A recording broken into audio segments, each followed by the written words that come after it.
예를 들면은 우울증 환자분이 입원을 했을 때 공감해줘야 되니까 어떻게 오셨어요? 마음이 힘들고 슬퍼서 왔어요. 아, 정말 힘드시군요. 이렇게. 제가 지금 뭘 잘못한 건가요?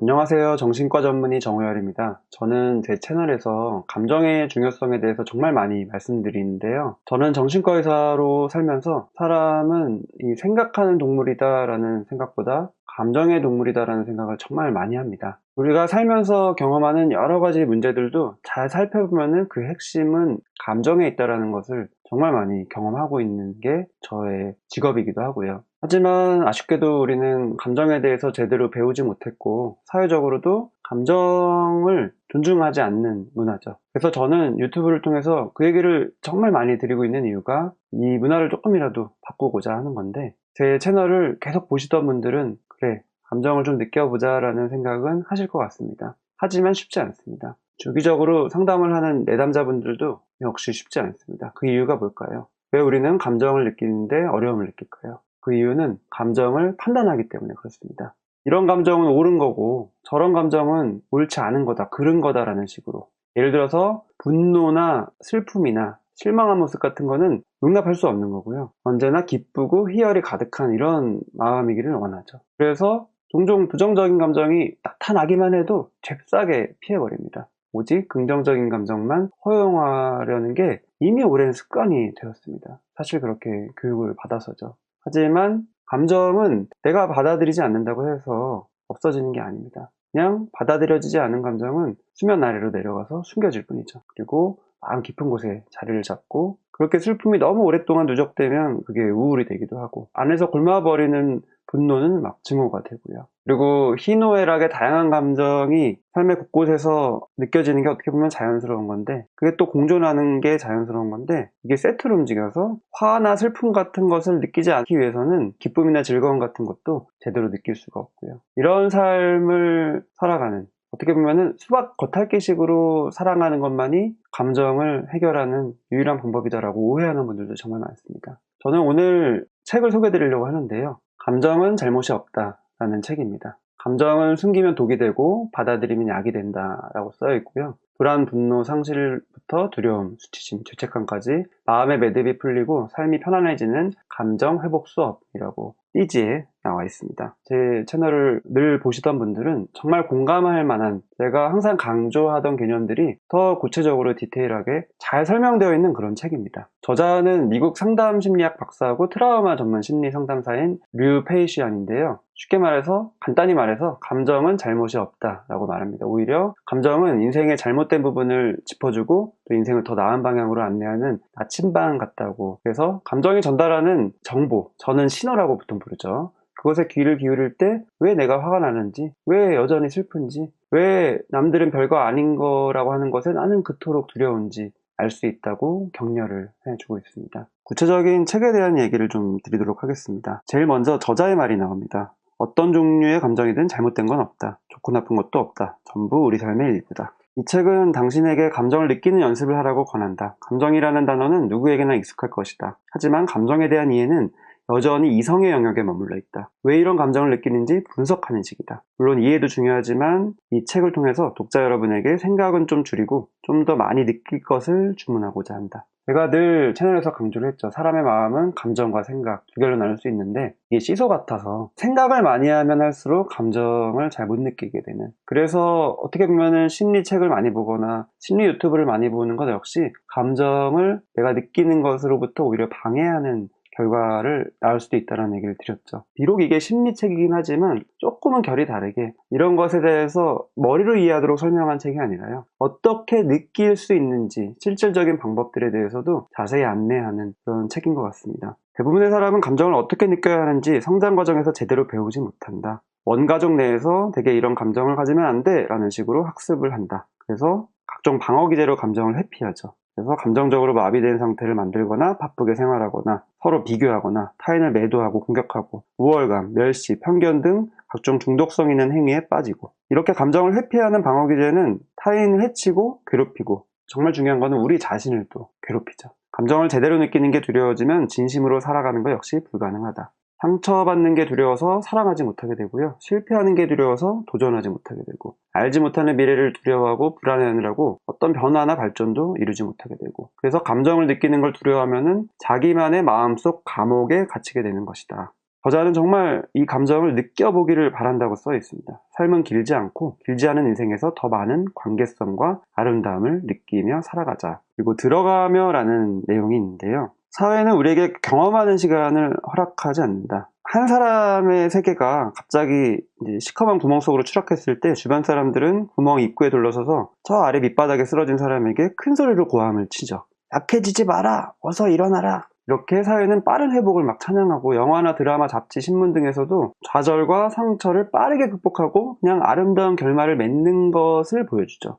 조금씩 나아가는 그 과정을 많이 생략해버립니다. 그렇기 때문에 사람들은 상처에서 벗어나는 일이 빠르고 그리고 우아하게 아름다운 결말까지 이어진다고 착각을 합니다. 저도 정말 많이 듣는 얘기인데, 저자 역시도 상담실에서 이런 말을 자주 듣는다고 합니다. 나는 왜 지금 더 고통스러울까요? 한참 시간이 흘렀는데 왜 내 마음은 나아지지가 않죠? 나는 왜 지금 더 화가 날까요?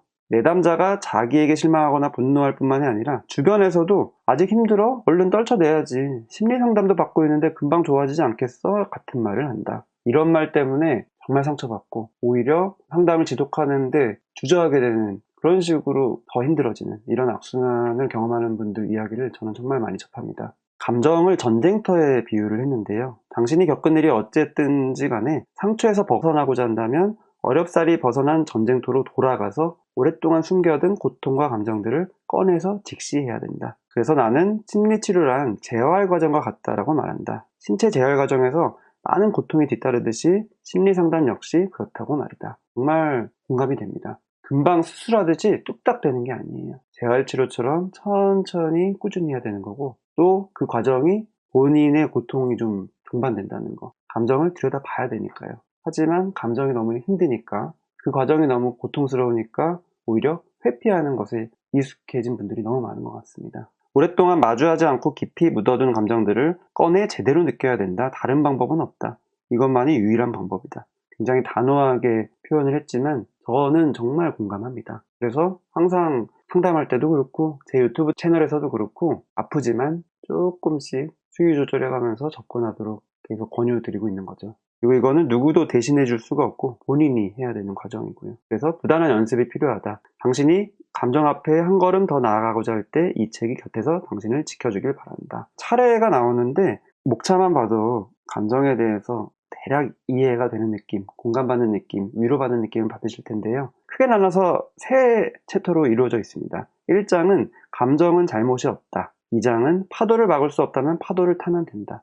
3장은 감정을 느끼지 않아도 되는 사람은 세상에 없다. 각 장에서 딱 한 꼭지만 설명을 드리도록 하겠습니다. 감정의 파도에 휩쓸려 떠내려가지 않으려면 이라는 꼭지입니다.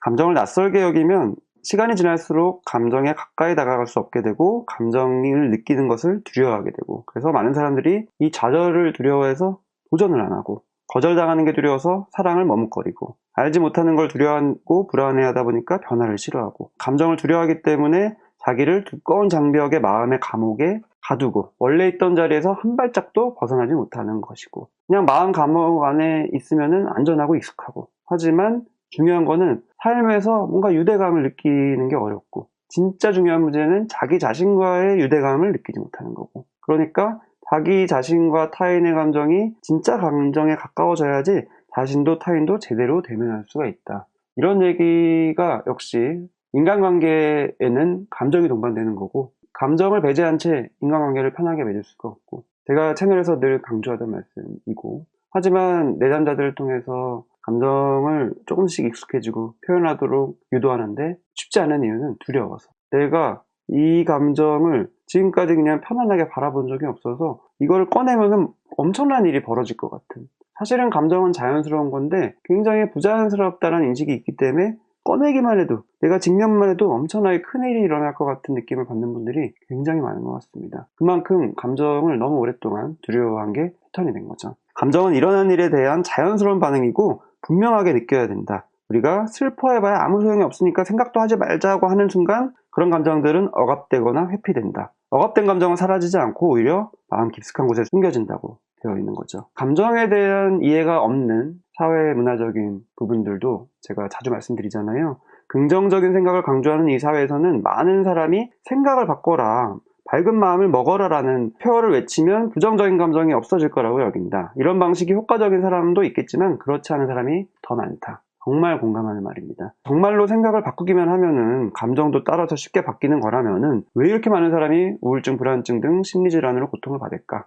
감정에 휘둘리지 않고 싶다면은 더욱 감정을 회피하면 안 된다. 오히려 감정을 제대로 인지하고 분명히 느끼려고 해야 된다. 감정이 있어야지 감정에서 벗어나는 것도 가능하다. 좋은 비유가 있습니다. 감정이 내면 세계의 날씨라면은 날씨 자체는 우리가 어떻게 할 수가 없죠. 하지만 항해술은 배워야 된다. 바람의 방향과 배가 나아갈 방위를 관측하는 법을 익히고 그래서 키를 잡고 이 삶이라는 이름의 배를 모을 수가 있어야 된다. 거대한 바다 위에서 어떤 날씨를 마주치더라도 그래야지 계속 전진할 수 있다. 이 챕터에서는 감정을 컨트롤할 수 있다는 착각이라는 꼭지를 소개해드리고 싶습니다. 이 표현 역시도 제가 자주 강조한 건데 내담자들에게 어떤 감정을 느꼈나요? 라고 물었을 때 가장 자주 듣는 대답은 감정이 아니라 생각이었다. 생각을 많이 하면 할수록 그들은 사고 상태에 접어들고 감정을 느끼는 데서는 점점 멀어졌다. 그래서 감정을 어떻게 하면은 인식할 수 있는지, 제대로 느낄 수 있는지에 대한 구체적인 방법을 좀 3단계로 나눠서 설명을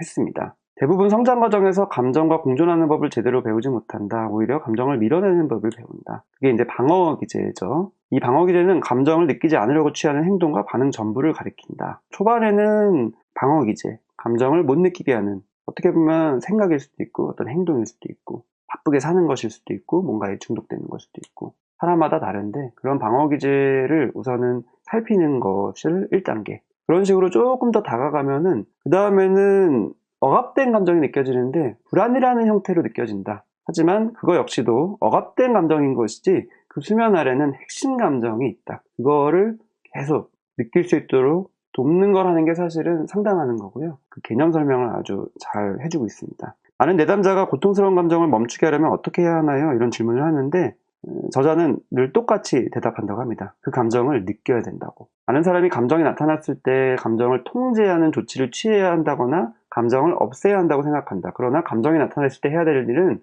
감정을 느끼는 것이다. 통제하거나 바꾸는 게 아니라는 거죠. 감정을 인식하기 위한 방법으로 신체 감각을 우선은 확인해보고 느껴보는 것, 그 과정에 대한 구체적인 설명도 잘 나와 있습니다.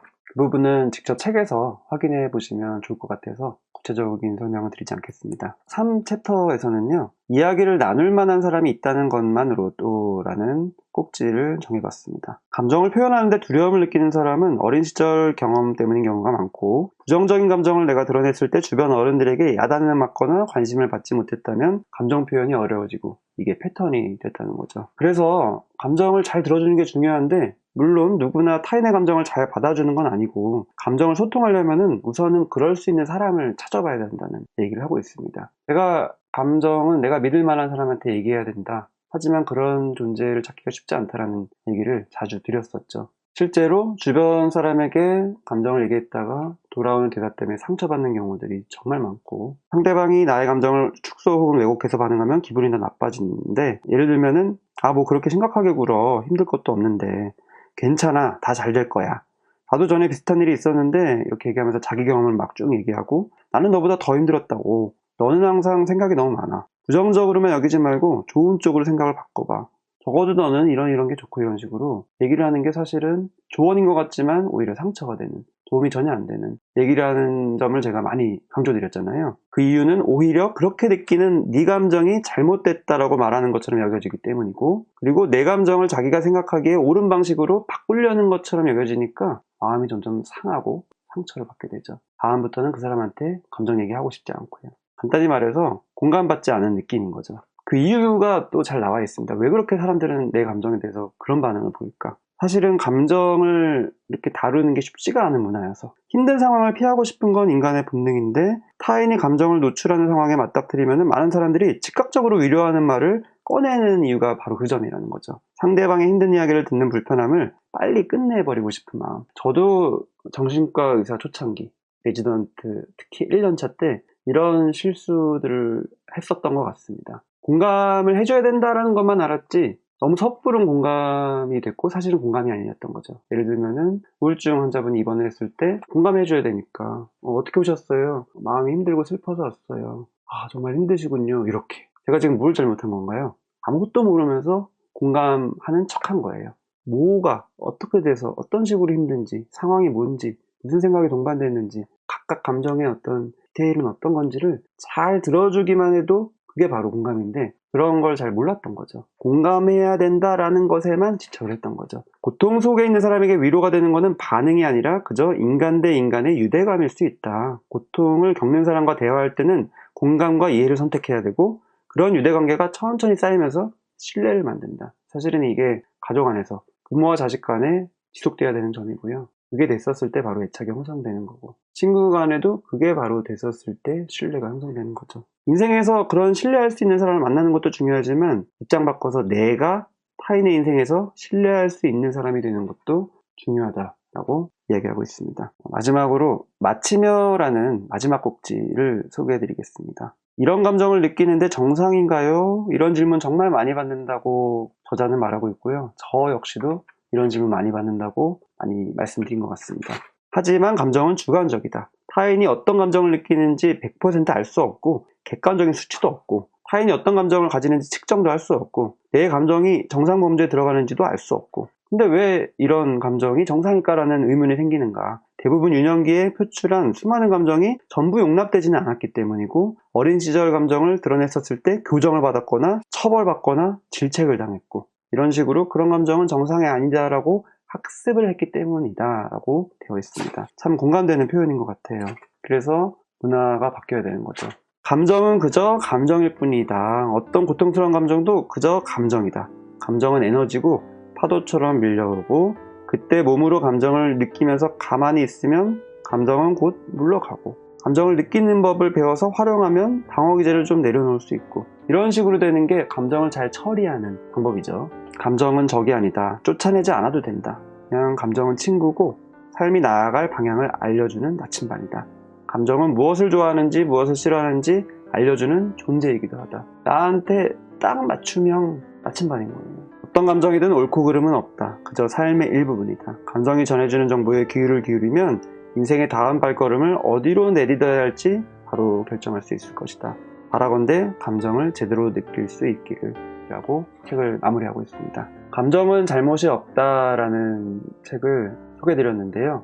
아주 조금만 소개를 드릴 수밖에 없지만 제가 제 채널에서 늘 강조드리는 핵심은 감정이다라는 얘기가 아주 잘 정리되어 있는 것 같습니다. 감정을 더 잘 이해하고 싶고 머리로만 이해하는 게 아니라 어떻게 내가 느껴야 되는지를 배우고 싶으신 분은 이 책이 분명히 도움되실 거라고 생각해서 추천드리려고 오늘 콘텐츠 만들어 봤습니다. 저는 그럼 다음에 더 좋은 콘텐츠로 찾아뵙도록 하겠습니다. 시청해주셔서 감사합니다. 잠깐 내려가서 좋아요 한 번만 눌러주시면 저한테 도움이 많이 되고요. 다른 분들도 많이 시청을 할 수가 있는 기회가 됩니다.